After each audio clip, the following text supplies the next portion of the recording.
Know this about the basics of mental health.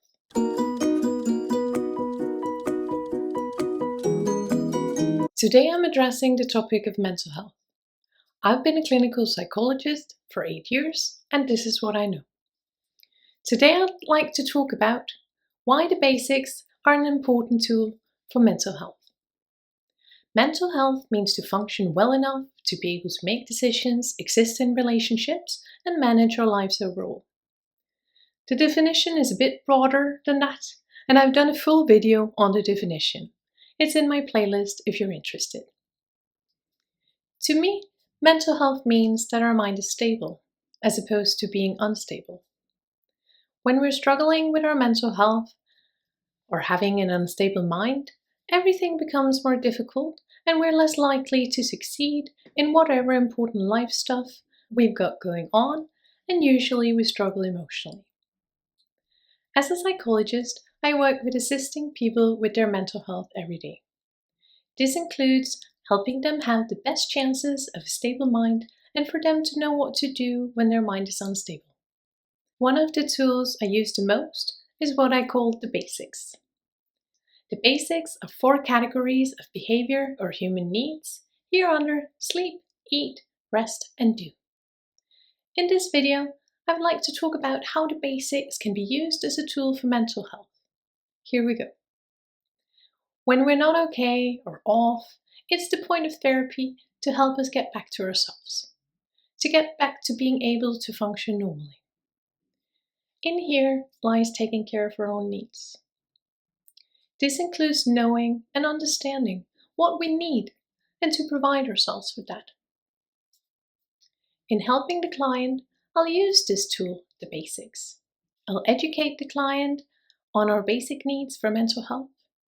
Those are getting enough sleep, eating enough, resting enough, and doing enough. I often find that my clients don't hold this knowledge, and that this can be a problem. It's a problem because they might end up doing something wrong to try to adjust their mental health. And it's a problem when we're misreading ourselves, and this can lead to self-criticism or faulty beliefs about us being broken or not normal. I'll usually explain the logics of the basics as human needs or pillars by using the example of raising a child. There are 2 reasons for that. One is that it helps the client accept that they have human natural needs and that is not wrong. And that suffering, when the needs are not being met, is not equal to being broken or something being wrong with them. And another reason is that the way we treat ourselves and signal to ourselves matter. For people who neglect their own needs or don't respond to their needs, we often see problems with mental health or low self-worth. Showing the client how to take care of themselves by teaching them how to listen to themselves and treat themselves properly also has an added bonus. It helps with their relationships with themselves. It helps rebuilding their self-worth. If we're not taking care of ourselves, we'll likely signal to ourselves, unintentionally of course, that we're not worth taking care of. That we're not valuable enough to be understood or listened to or have our needs met. Using, for example, the basics can therefore not only be a tool for understanding our needs and giving yourself what you need for a more balanced mind, but it can also help you improve your self-worth. Improving your self-worth can be a chapter in itself, but to keep it simple for this video, you can think of it as the process of treating yourself as a child, that we're trying to be our own best parent. Herein lies the concept of good parent. Sometimes my client will have a clear idea of what that looks like, other times not. In that case, I'll ask them, is a good parent someone who listens and tries to understand? Is a good parent someone who judges and points fingers? Or is a good parent someone who tries to be curious about the needs of the child and tries to help them have their needs met? Usually my clients can agree with me on these definitions. That a good parent will try and understand and accept what the child needs and try to make sure that they have their needs met.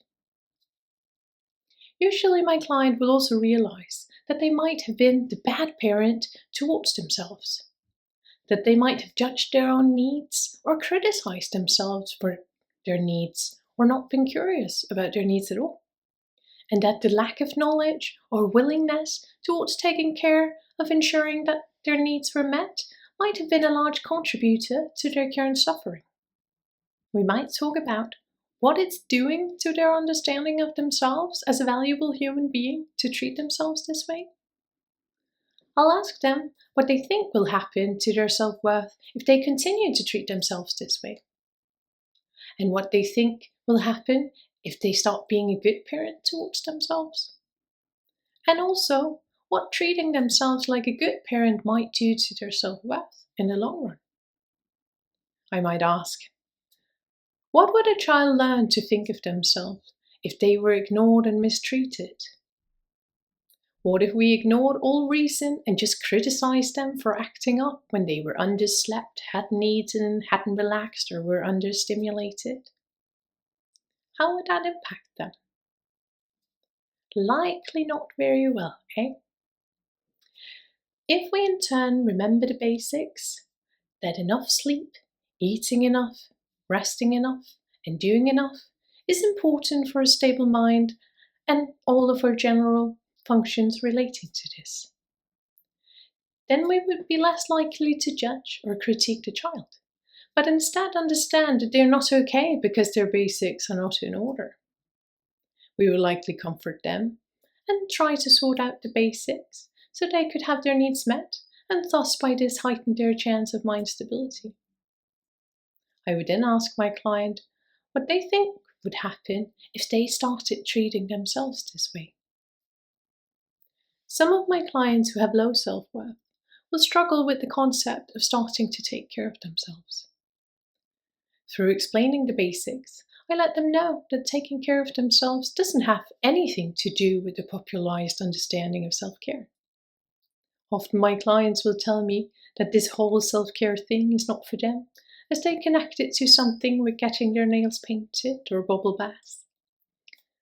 Through reminding them that the basics are not that, but instead working on balancing sleep, eat, rest and do, they often find that the concept hits a bit closer to home, and that this is something they might be able to do, or at least work on.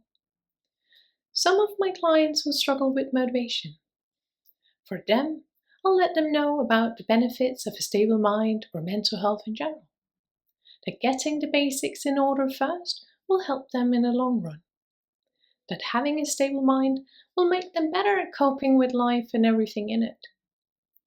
That mental health or having a stable mind helps with decision making, as it makes us able to balance out emotions and logic.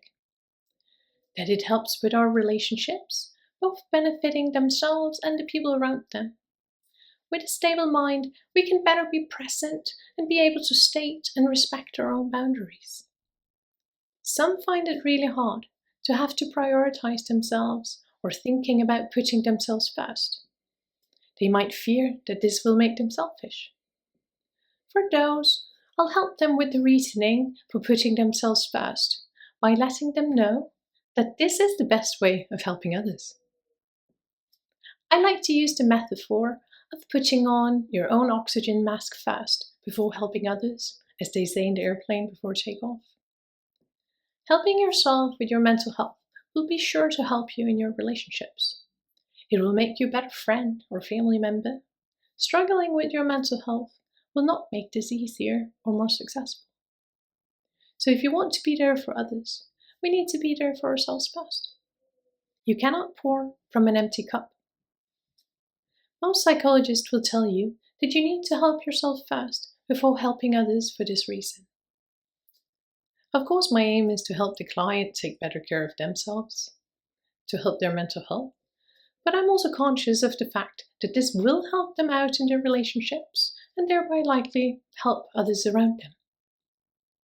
And letting a client struggling with low self-worth know that is a part of me motivating them to take better care of themselves can be very efficient in my experience. Having a stable mind helps you overall coping with life, as you're able to postpone things and be patient when needed, but also able to take action and do when the situation requires it. These skills or behaviors are difficult when having an unstable mind. In my experience, using the basics gives us a better chance of mental health for this reason. And taking care of our own needs will most likely have an effect on our self-worth. If we ignore or mistreat ourselves, then our self-worth is likely to suffer. But if we take care of our own needs and respect our boundaries and do what makes sense in our life and so on, then we'll signal to ourselves that we're valuable. I think this was all we had time for. What was your takeaway from today's video? As always, feel free to take away the information you can use, if any, and leave the rest. Hopefully you thought that today's topic made sense and I didn't waste your time. Please like and subscribe so my channel can grow. Take care and see you for the next one.